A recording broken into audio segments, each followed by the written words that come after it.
I'm making up for my lack of toppers over the last couple of days today, but hopefully some of this information will be helpful to all of you.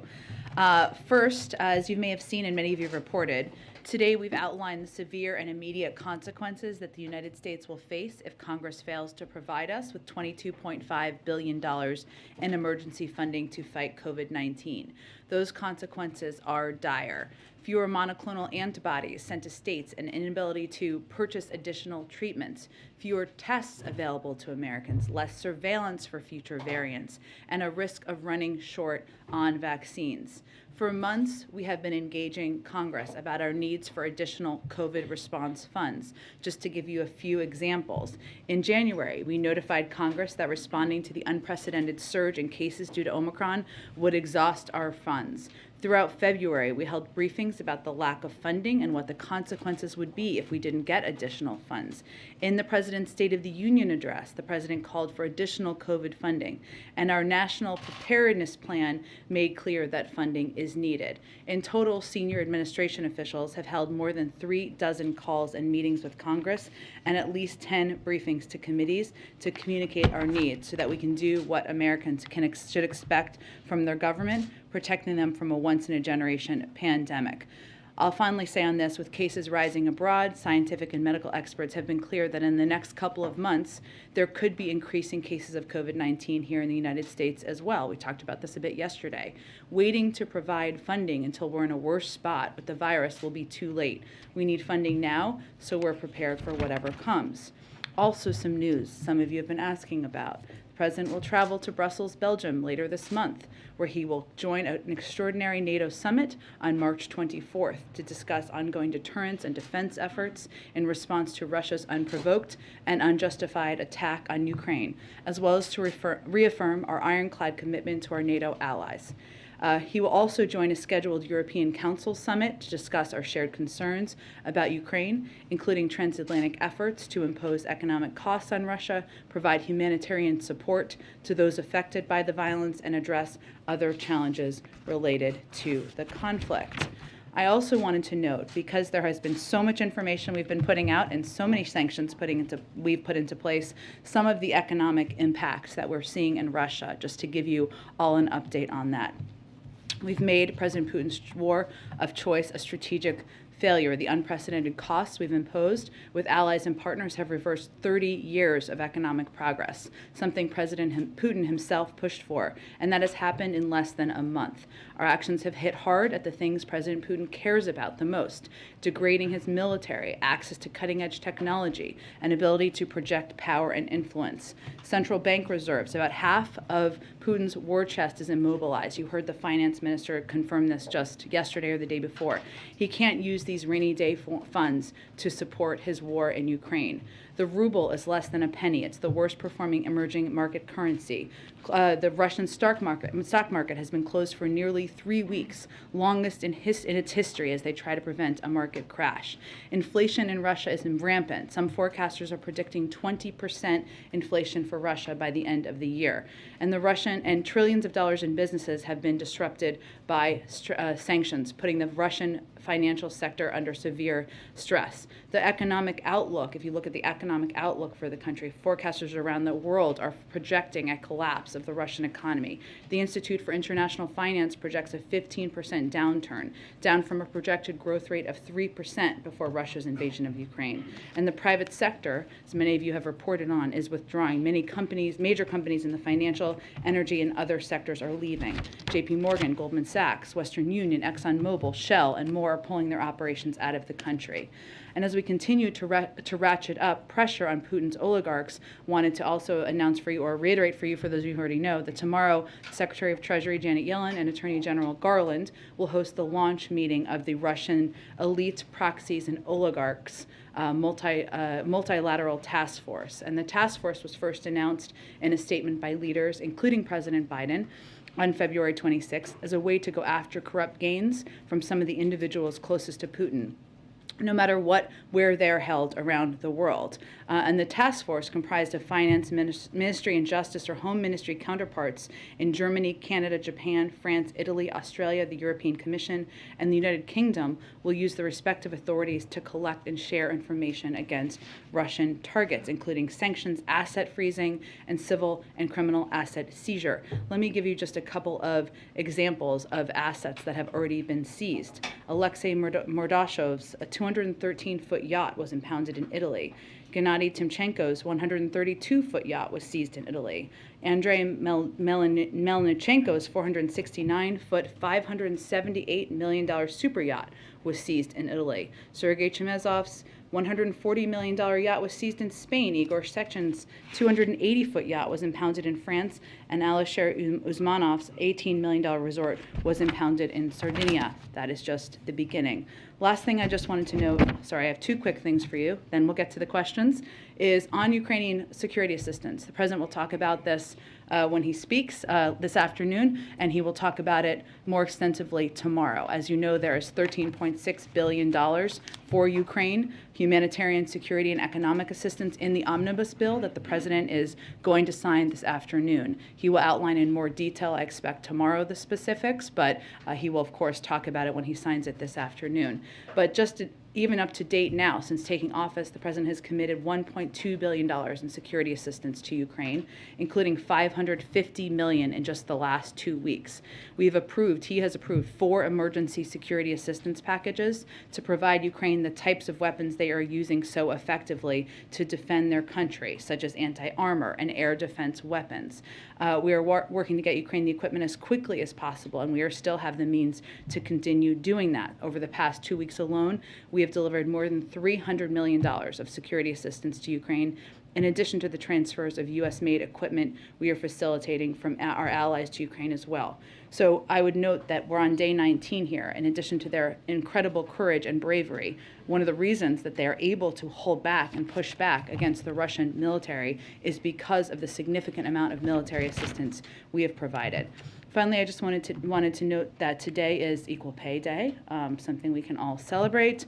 President Biden and Vice President Harris have long championed equal pay as a cornerstone of their commitment to ensure all people have a fair and equal opportunity to get ahead. To mark Equal Pay Day, today the Biden-Harris administration announced a couple of new actions to promote women's empowerment and support women working families across the country. The Office of Personnel Management announced that they will anticipate issuing a proposed regulation that will address the use of prior salary history in the hiring and pay setting process for federal employees.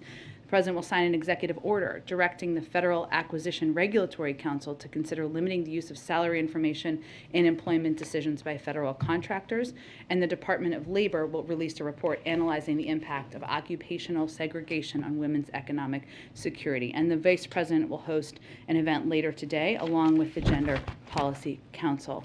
I also just wanted to note the news that we heard from the CEO of Fox this morning that cameraman Pierre Zakrzewski, I just want to pronounce his name the right way. Did I pronounce it the right way? Okay.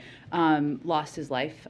He is someone who has served in many war zones over the course of time. He was a war zone photographer who covered nearly every international story for Fox News, from Iraq to Afghanistan to Syria during his long tenure working there. So our thoughts, our prayers are with his family, with the entire community as well. So let me stop there and let's kick it off, Chris.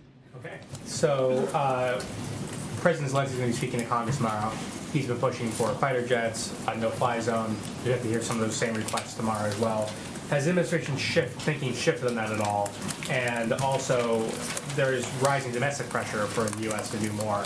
How does the president plan to continue being like a voice of restraint in these situations and holding back some of those requests? Well, first, I don't think the president views himself as a voice of restraint. We have provided and he has approved and expedited the delivery of more assistance, military and security assistance to Ukraine than any year in history. And I did a bit of an outline for you at the beginning, $1.2 billion in assistance, that including $300 million that we've been able to get to Ukrainian fighters, helping them to hold back the Russian military over the past few weeks. It is also true, and there will be more that the president will be able to say over the next few days, given he is about to sign a 13.6, an omnibus bill that includes $13.6 billion in security assistance. So I expect he will share more of those details in the next 24 hours. It is also true that the president has to look at decisions that are made through the prism of what is in our national security interests and global security interests. And he continues to believe that a no-fly zone would be escalatory, could prompt a war with Russia. I don't believe there's a lot of advocates calling for that at this point in time from Capitol Hill, but we certainly understand and recognize that is still a call from President Zelensky. And on COVID, given your push for more funding there, is this a sign the administration is worried that the U.S. could see a rise in numbers like we've seen in Europe? And is the administration considering advising Americans to get another booster shot?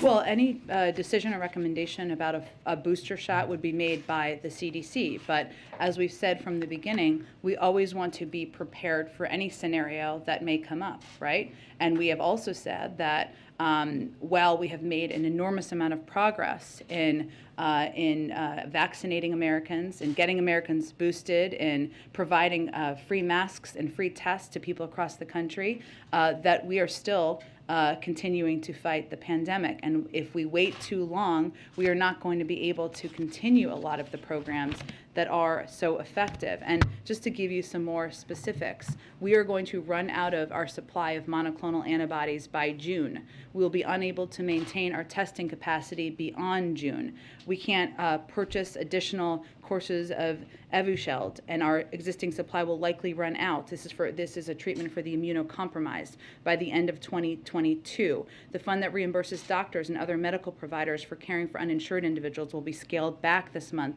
and end in early April. So those are just some of the examples of where the American people could be deeply impacted if we don't get funding from Congress. There is not a secret plan. There is not another option. We need money in order to continue to supply these programs. And one last thing, sorry, just back on the Ukraine thing. Yeah. You said obviously no-fly zone is viewed as escalatory, but I noticed you did not say anything about the fighter jet requests.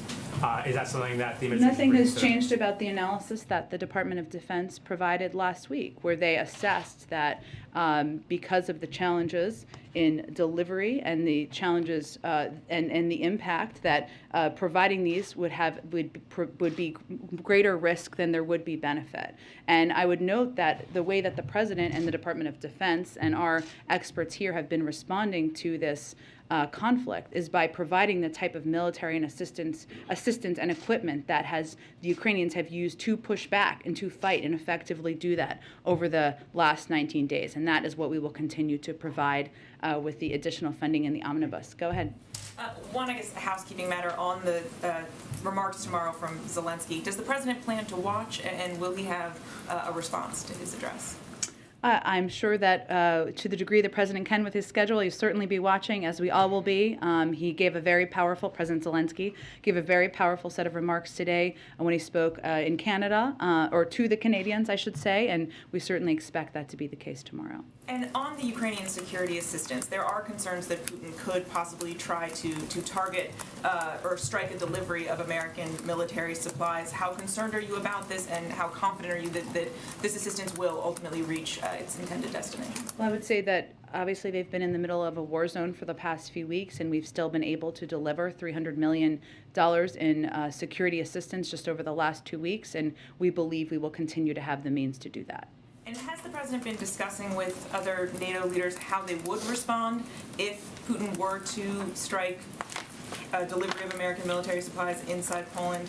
And just so I'm clear about what would happen in this instance, would a strike in Poland on supplies or anything really automatically be met with a forceful response, or simply a conversation amongst allies about how to respond? Well, again, typically there is a conversation before you do a coordinated response, right? But I would say, without getting into a hypothetical, we have a range of conversations that happen through a lot of channels, including military and defense channels, including diplomatic channels, as we prepare for a range of contingencies. Go ahead. American families are preparing for summer vacations right now, often require travel by Yeah. car long distances. What kind of guidance does the White House have? I mean, should they expect or plan for $4 gasoline come summer? Is there like I know you guys are concerned about the price, but is there a sense of urgency to get something done before those summer months, which are really critical for a number of reasons for drivers? Sure. Look, I think the president and our national security team and our economic team are working overtime right now to evaluate and examine a range of domestic options that continue to be on the table, and also to engage with global suppliers about what can be done to ensure that the supply in the market meets the demand, thus bringing the price down. So there is certainly urgency. There is certainly a need to do everything we can to ensure we're mitigating the impact. Sure. A bipartisan group of lawmakers have called on the White House to lift the ban of summer sales of gasoline with higher blends of ethanol. Mm-hmm. It's cheaper than traditional blends of gasoline. Is that something, you mentioned a menu of options, but is that something specifically that the White House is considering? In the menu of options. Any comment on Maryland moving towards a suspension of their state's gasoline tax?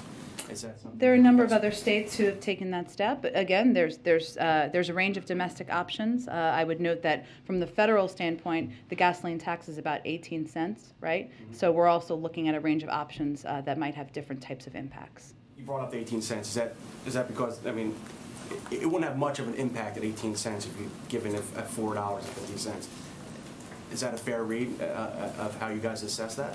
I'm not a mathematician, but given that the price of gas has gone up by 75 cents, $1, even more in some areas, we're continuing to look at a range of options, and obviously ensuring that taking steps to ensure there's more supply in the market, because the oil market is a global market, is a big priority and a focus for us. But we're looking at a range of domestic options, including all of the ones you mentioned. Just no decision has been made at this point in time. Go ahead, Caitlin. Thanks, Jen. You confirmed President Biden is going to Brussels next week. He's going to attend the NATO summit and the European Council meeting. Is he also going to go to Poland, as has been reported? We don't have anything more yet about his trip to announce. Should we expect anything when it comes to the refugee crisis aspect of what's been going on? We're still working through the final details of the trip and what it may look like, but I don't have any more details at this point in time. And what is his goal going into this trip? And is there any chance that he sees President Zelensky while he's there? His goal is to meet in person, face-to-face, with his European counterparts and talk about and assess where we are at this point in the conflict, in the invasion of Ukraine by Russia. We've been incredibly aligned to date. That doesn't happen by accident. The president's a big believer in face-to-face diplomacy, so it's an opportunity to do exactly that. In terms of a meeting with President Zelensky or an engagement with President Zelensky, we're still finalizing the trip at this point in time. But that's an option? Nothing on the table at this point in time, but the real focus right now is to meet with NATO partners in Brussels. If there are additional steps, we'll share all those details with all of you. And on President Zelensky's address tomorrow, of course, he is expected to ask for more assistance, as my colleague noted. A lot of the U.S. positions on that haven't changed, as you just said, when it comes to the no-fly zone. But on the aircraft specifically, the Pentagon said last week that Secretary Austin said they do not support the transfer of additional fighter aircraft at this time. Is that still the United States' position?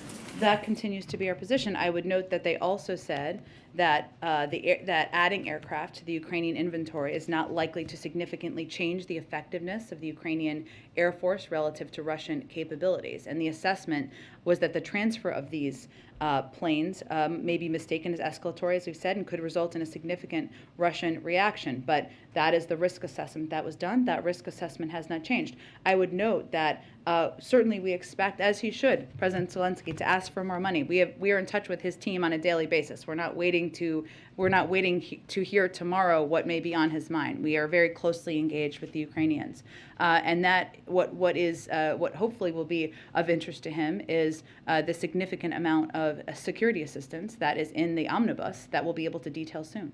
Just to clarify, has he told the White House what he plans to ask for tomorrow? That's not what I'm suggesting, but the president had a nearly hour-long call with him on Friday, and we talk with his team every day. Thank you. Go ahead, Ash. You mentioned before that President Zelensky gave an extremely powerful set of remarks to Canada, and you expect something similar tomorrow to Congress. I was wondering if you could talk about how the administration plans to handle that sort of very emotional appeal where we expect him to be asking for certain things which President Biden has already made clear he's not willing to provide. Well, I think that what is encouraging in this moment of tragedy is that there is bipartisan support for the strength and the courage of Ukrainian leadership and President Zelensky and the fight that they have been waging for the last 19 days. I would say that without knowing what he's going to say tomorrow, we certainly are familiar with what the asks have been. We have provided our own assessment of what does make sense and doesn't make sense. And what I would note is that we do have a range of the president and our team has fought for additional assistance in the omnibus package the president is signing this afternoon, which hopefully we'll have more details on in the coming days. Go ahead. Thank you, Jen. To follow up on that, Zelensky and other Ukrainian officials have made so clear that what they believe they need the most is more warplanes and fighter jets. So why is the U.S. assessing something different? Why does the U.S. believe they know better what Ukraine needs than what Ukrainian officials are saying they need the most? Well, we have one of the best militaries in the world. I would note just some factual details here. The Ukrainian Air Force has several squadrons of fully mission-capable aircraft. And although Russian air capabilities are significant, their effectiveness has been limited due to the Ukrainian strategic, operational, and tactical ground-based and air defense systems, which the United States has provided the vast majority of. So what we're talking about here is what is most effective in combating and fighting the type of war the Russians are fighting. We've talked a little bit about the attack on near the Polish border. That would not have been stopped by airplanes. That type of attack is stopped by exactly the type of assistance we've provided. Okay, so it's a combination of impact as well as potential risks that the administration has decided no on the war. Exactly. And the fact that the Air Force has several squadrons of fully mission-capable aircraft, the $1.2 billion in military assistance that we've provided has provided exactly the type of capabilities that have helped them fight back and push back effectively and courageously against the inbound attacks from the Russian military. And as you also noted, Weija, the risk associated is also something that our U.S. military would assess as part of their analysis. Thanks. And then to follow up on Mary's question, how does the U.S. define a Russian incursion or invasion into NATO territory? That's a conversation we have with our NATO partners and allies. So as an example, there are reports that a Russian drone made its way into Polish airspace before going back to Ukraine and being shot down. Does a drone into Poland count as an invasion into Russia? Again, Weija, what happens here, it's not that NATO countries just respond on their own.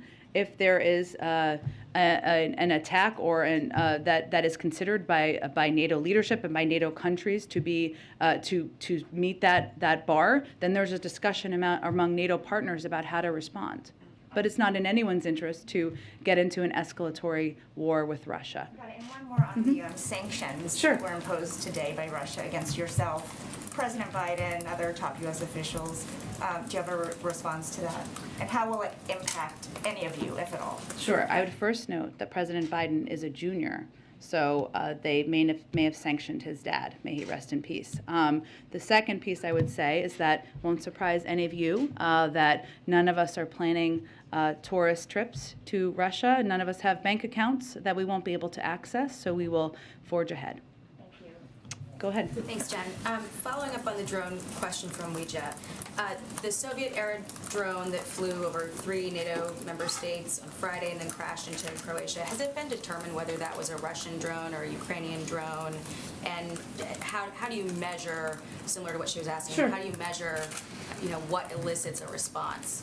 Well, for the second part of your question, Jackie, good question. It is a conversation that happens between NATO allies and partners, not a decision that's made by one country. In terms of the first part, I don't have any details that I can outline for you from here. And then what do you make of China today warning that Taiwan belongs to China and saying that it will not stop normal trade relations with Russia? What qualifies as helping Russia evade sanctions when it comes to China? Well, let me note that one of the during the lengthy conversation that our national security advisor had with his counterpart, he also reiterated our one China policy based on the Taiwan Relations Act, 3 communiques and 6 assurances, and underscored concerns about Beijing's coercive and provocative actions across the Taiwan Strait, which is, of course, our position publicly, but is also something that he took the time to reiterate during this conversation. There are a range of sanctions we obviously have in place, and we watch, of course, if there's a violation of those, and we also watch if there is support provided for the military invasion of another country. I don't have any assessment of that to provide to you today.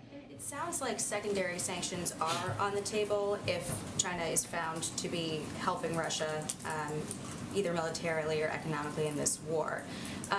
So why not be specific about the kinds of sanctions that we're considering, given that this administration's position is the mere threat of sanctions should be a deterrent? Well, we're going to have those conversations directly with China and Chinese leadership, not through the media at this point in time.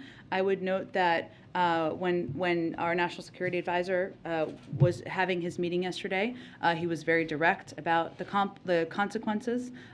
He made clear we're going to be watching closely, made clear that it's not just us. The decisions that China makes are going to be watched by the world. So that is how they focus the meeting, but in terms of any potential impacts or consequences, we'll leave those through private diplomatic channels at this point. One last one on Zelensky tomorrow. It sounds like, we're pretty dug in on our position when it comes to the no-fly zone, when it comes to the MiGs, despite this growing bipartisan call in Congress to shift a little bit. So, to put it bluntly, is Zelensky wasting his time tomorrow asking for these things? Well, I would say because of the passion and the courage and the bravery of President Zelensky, there has been support for expediting the delivery of a historic amount of military and security assistance and weapons that have helped him and his military fight back against the Russians.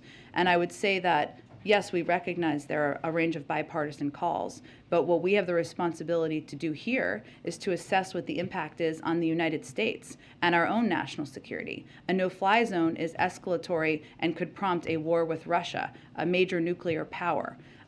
Providing the planes, our military did an assessment that's based not just on the risk, but whether it would have a huge benefit to them. They assessed it would not, because they have their own squadron of planes, and because the type of military assistance that is working to fight this war effectively is the type of assistance we're already providing. What about Estonia, though, calling for a no-fly zone? They're a NATO member. They share a border with Russia. How do we view their calls for a no-fly zone?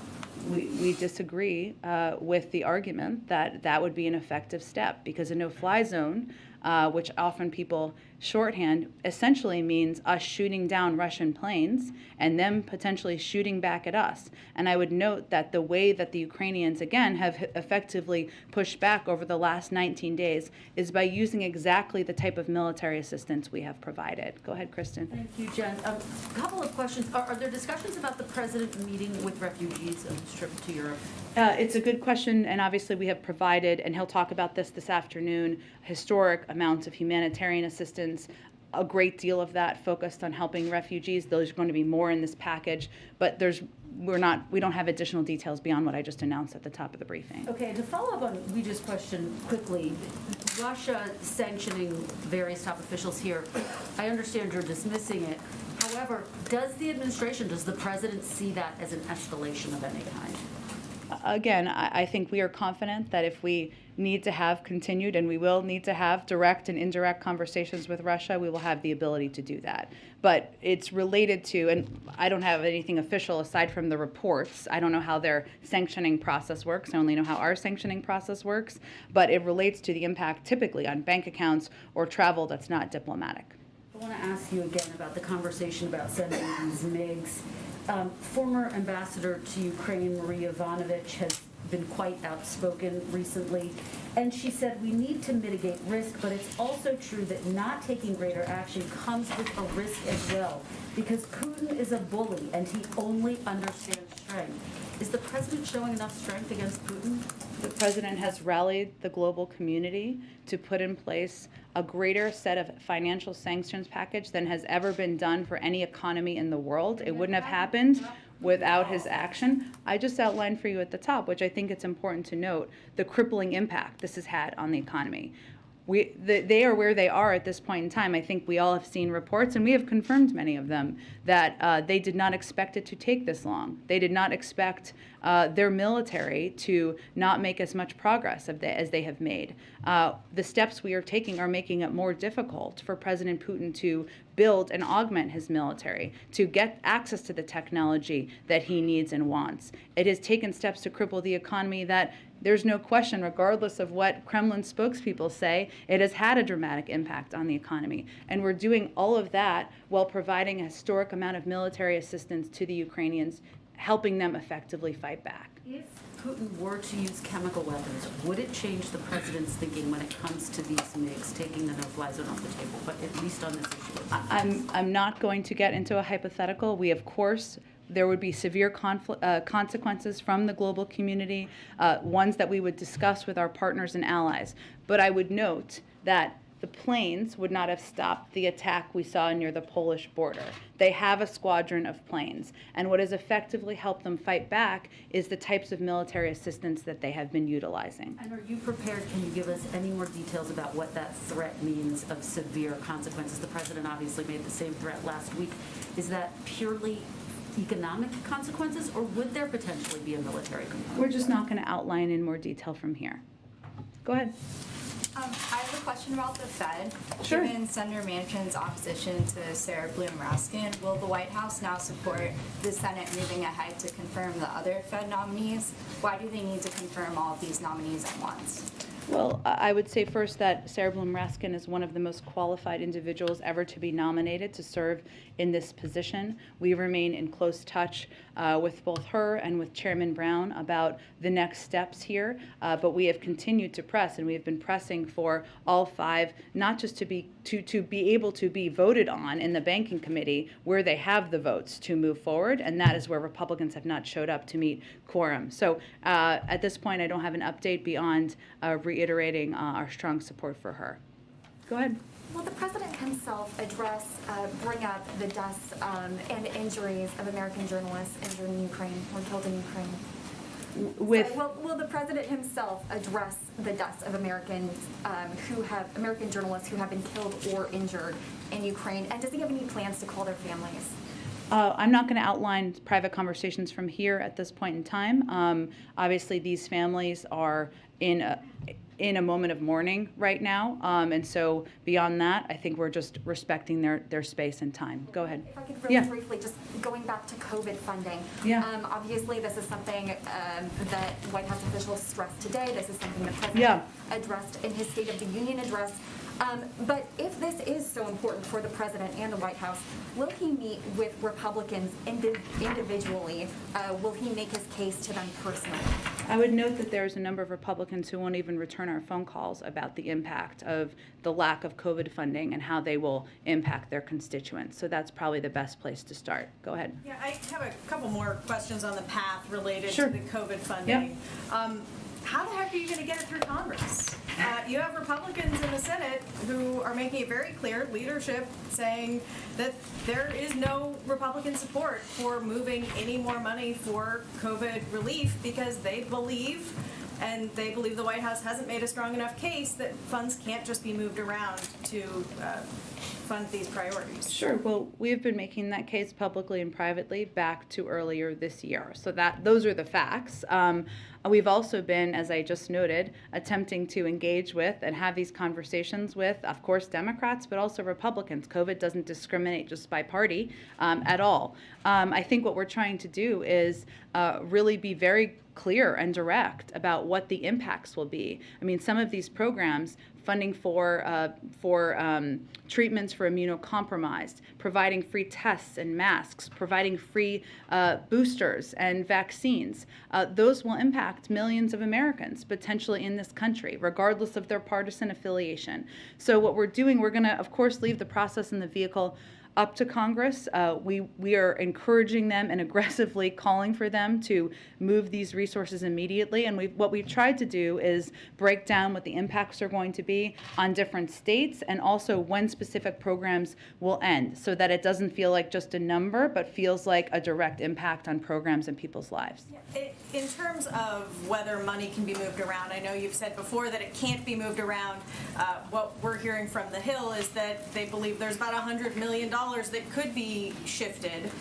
And certainly there was an agreement with the 4 leaders to shift funds that fell apart in part because governors balked. But is there money that could be moved? Do these dire consequences have to start next week, or could funds be shifted and then later allocated? Well, the opposition, as you note, prevented that from being a portion of what moved forward, right? I don't know that that opposition has changed at this point in time. But also, it's important to note that we believe that this should be provided on an emergency basis.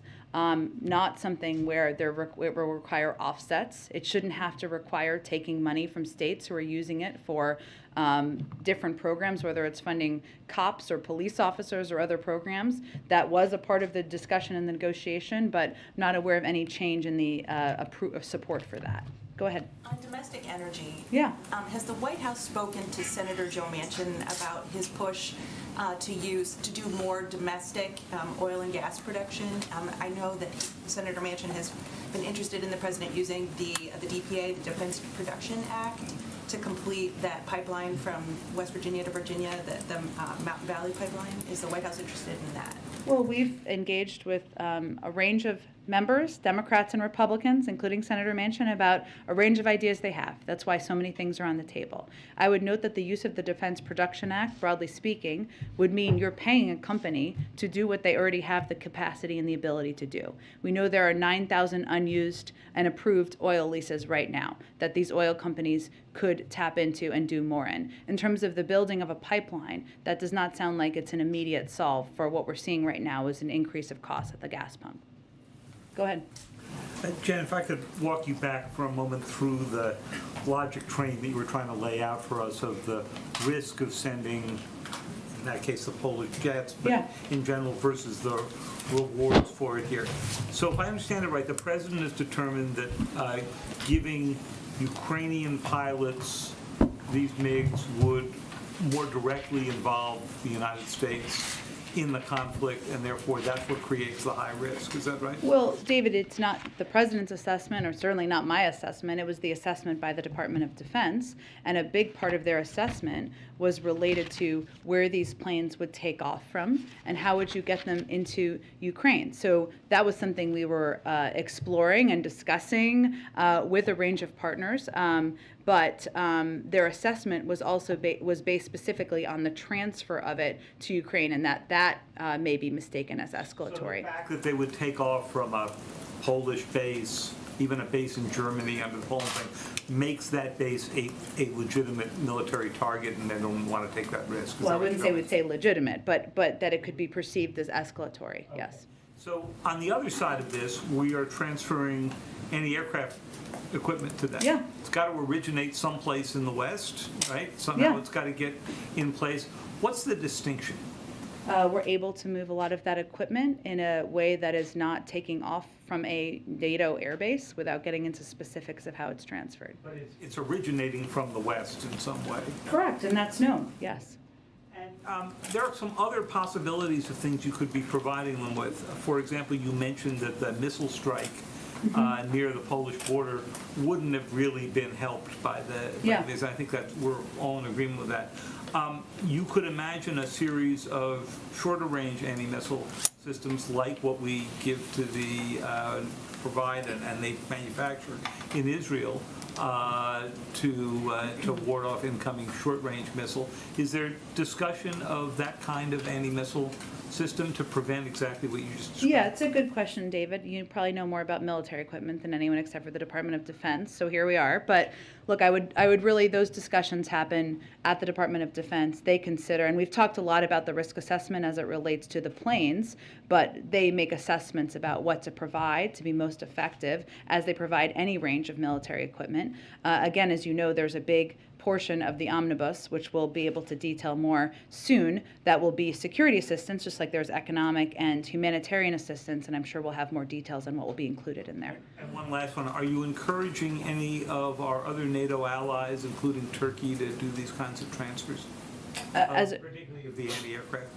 Well, I think, the second piece of military equipment you mentioned, look, there's a range of discussions, as you know, among military counterparts and defense counterparts about what equipment is needed, who has that equipment, how to provide it, but I don't have more to detail that on from here. Turkey would solve a particular running problem that you've had since you were speaking from the podium at the State Department. Is there any particular discussion underway with Turkey on this? I just don't have more details on that for you. I'm happy to check if there's more. Go ahead, Karen. Is there a plan for the president to talk to President Zelensky before he delivers those remarks tomorrow to Congress? I'm happy to check. There's not a call currently on the schedule. He just spoke with him last Friday. But again, our national security advisor, a range of officials here are in touch with senior members of their national security team every day. I know you said the president's going to, of course, be talking about the $13.6 billion in aid to Ukraine when he gives remarks in a few minutes. You said earlier that the United States is working to get Ukraine equipment as quickly as possible. Can you walk us through the timeline on the 13.6? How quickly will that get out? Is it going out all at once? Are there stages? What's the plan for that? I expect we'll have more on that in the next 24 to 48 hours. I understand the question, and we're looking forward to detailing it for you. Go ahead. Thanks, Jen. Yesterday, the president spoke again about his desire to see legislation passed aimed at lowering costs of prescription drugs and child care. Can you provide an update on the White House's conversations with Senate Democrats about passing narrowly tailored legislation that would include those programs and others that the president again said would ease inflationary pressures? I would just say that we found, and we made the determination after last fall, that keeping those conversations private is the best way to hopefully make progress. And so we're engaged on a daily basis with conversations with Senate Democrats, committee members, staff, about how to move this forward. As I think you know and others know who talk to members, there's a lot of excitement and enthusiasm for getting these things done, specifically lowering the cost of prescription drugs. What the president wants to do is have as much of the package included as there can be 50 votes for. But we're going to leave those conversations to happen through private channels, a lot of them happening member to member on the Hill. Any sense of timing of when that could happen with the April recess coming up soon?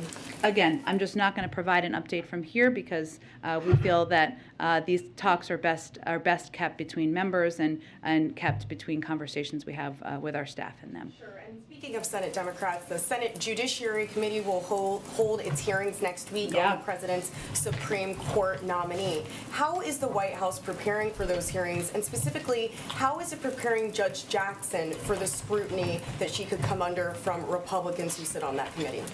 Well, first, Judge Jackson, I think, as you've seen, has been meeting with, working to meet with every member on the committee before her hearing and made a great deal of progress on exactly that. I think I would note that you've heard members come out, senators come out who agree with us on very little, who've come out and conveyed that she's qualified and that they had good conversations with her. So that's part of it. As soon as she was nominated, she started practicing and studying and preparing, which I don't think surprises anyone who's looked at her impeccable credentials and record to date. And I expect that will continue until she starts the hearings early next week. Go ahead. Thanks, Jen. On the refugee crisis from Ukraine, is there any conversation about the role the U.S. could play to alleviate some of the burden felt by Poland, for example, either something similar to what we set up coming out of Afghanistan, airlifting people, expediting processing, especially for those who have family members in the U.S.? Sure. We are having ongoing internal discussions about how we can play the most effective role in supporting the large number of refugees who are coming out of Ukraine.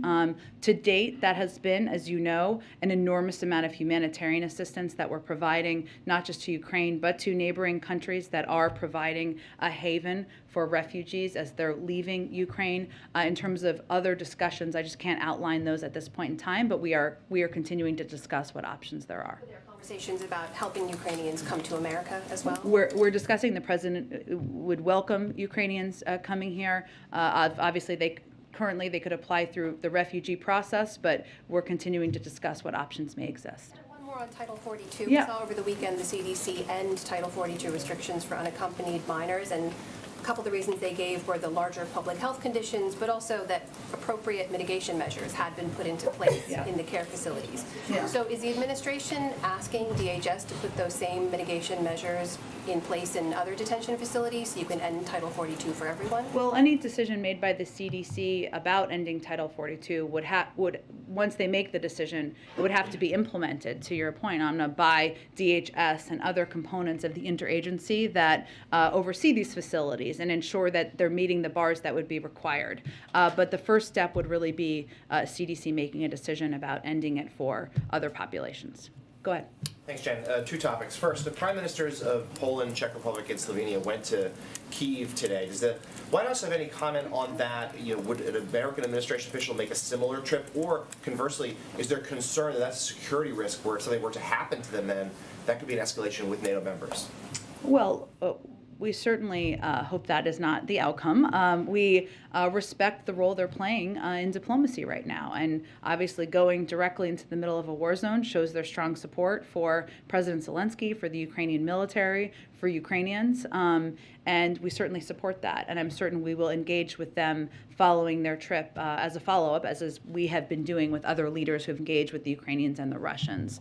In terms of any step or trip by a member of the national security team or others, I don't have anything to predict for you at this point in time, but we will continue to assess whether that would be constructive or help move things in a positive direction. And then on another matter, there are a few more members of the House of Representatives who tested positive for COVID today, adding to some over the weekend who did the same, many of whom were Democrats at the retreat on Friday where they saw the president, not many masks worn. Has the president been tested for COVID since, and are there any concerns about exposures he may have had? He was tested on Sunday and he tested negative. All of the members to date prior to today, and I'm happy to double check the specific piece, were not deemed as close contacts. They are all vaccinated as well, so the CDC wouldn't recommend a change in behavior as a result, but he has received a negative test just a couple days ago. Go ahead. Thank you, Jen. On oil suppliers, Canada has been looking at increasing its flow of crude oil. Can you confirm that conversation has been happening between the administration and the Kenyan government? I know we've been closely engaged with Canada about a range of issues in terms of the specifics of a conversation about oil and crude. I'd have to check with our team on that. Thank you. And there's been a report yesterday about the possibility that India could take up the Russian offer of discounted crude oil. What would be your message to India or any other country tempted by such an offer?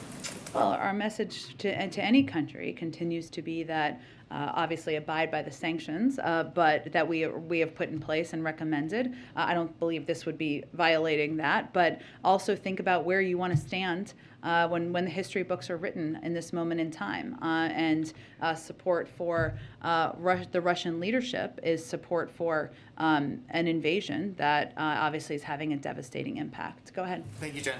There's reporting that Saudi Arabia is considering accepting the yen instead of the dollar for Chinese oil. Is the White House monitoring that possibility? And has the administration communicated that there would be any types of consequences if that happened? Let me check with the Treasury Department on it. It's a good question. I hadn't seen the report. I'll check with them. And then could you speak to the urgency for getting this additional COVID funding from Congress at a moment when it seems that a lot of the attention and focus has been on moving away from the pandemic? Sure. Well, even as we have focused on conveying, we have that we're in a different stage, and we have a range of the tools in order to fight the pandemic. In order to continue our capacity of having those tools, we need money. And we've always planned, what we have done effectively is planned ahead, right? Ensuring that if we get to a point, we've seen obviously BA2, which we've talked about a bit in here, which I think as of yesterday was about 25% to a third of the cases here. Very transmissible but treatable by all the means that we have. We need to have masks, tests, boosters, treatments for immunocompromised in order to continue to treat the pandemic or treat the American people during a pandemic. So it remains urgent. If we don't get this funding, we won't be able to ensure we can provide free access to the American people. Go ahead. Just to confirm, the U.S. and our allies, we're publicly arming the Ukrainians, but we're deliberately avoiding shipping from NATO countries to Ukraine? That's not what I said. What I said was planes taking off from a NATO base. Our Department of Defense assessed that would be a step that would be escalatory as they were making a risk assessment. So avoiding doing it from NATO bases? Okay. Of planes. Via planes, but ground is another situation. I'm not going to give you detail or confirm where our military equipment moves from for obvious reasons, because our objective is to provide that to the Ukrainians. And on these tragic, deaths of journalists that you've mentioned, is there any reason to conclude that the Russians are deliberately targeting them?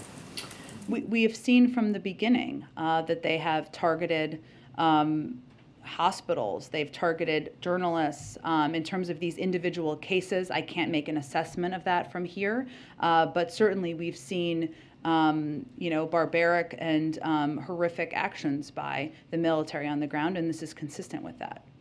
Go ahead. So, aside from the request for weapons, President Zelensky has also requested that the U.S. be more involved in negotiations toward a peaceful resolution to the war. What is the U.S. doing to push those negotiations forward? Well, one of the steps we've taken, a significant one, is to be the largest provider of military and humanitarian and economic assistance in the world, to put them in a greater position of strength as they go into these negotiations. We also engage and talk to the Ukrainians on a daily basis, and the president and this national security team has rallied the world in being unified in their opposition to the actions of President Putin. So those are the steps we're taking. We also engage oftentimes before and after any conversations that any of these global leaders are having with both Russians and Ukrainians, and encourage them to make sure they're engaging with Ukrainians directly. So would Zelensky be empowered by the United States to reach an agreement with Russia and have U.S. sanctions released as a result? Well, he's the leader of Ukraine, so he's empowered to have a negotiation with Russia, and we're here to support those efforts. Again, I'm not going to get ahead of a negotiation, but we are here to support those efforts. We discuss and have conversations with his team on a daily basis. Go ahead, George. Yeah, let me ask you about Thursday's meeting between the president and the Irish Taoiseach. Best day of the year. Yeah. Does the White House view that as in any way a sign that we're getting back to normal after 2 years of canceled meetings, canceled parades, and last year of having to do it virtually? Sure. Well, the president is very much looking forward to welcoming the Taoiseach here on Thursday to celebrate St. Patrick's Day. We have started to have some events where there are more people, where there is some food or beverage served, and certainly this will be a continuation of that. And while we are still taking steps and precautions here in the White House, including regular testing, this is certainly a step that we welcome, being able to invite our friends in to celebrate on Thursday. Go ahead, Ed. So China. And you got to gather soon. Go ahead. Okay, quickly, going back to China. So right now you're saying that China and the Chinese companies are not breaking sanctions by doing normal economic relations with I did Russia. not provide an update or an assessment of that from here, and nor do I have one to provide you. So without talking about red lines, what would the U.S. need to see for that to be a breaking of the sanctions? I understand your question. I'm just not going to outline it from here. We watch closely. The world is watching closely, and our national security advisor was clear there will be consequences should they violate our sanctions. Thank you, everyone, so much.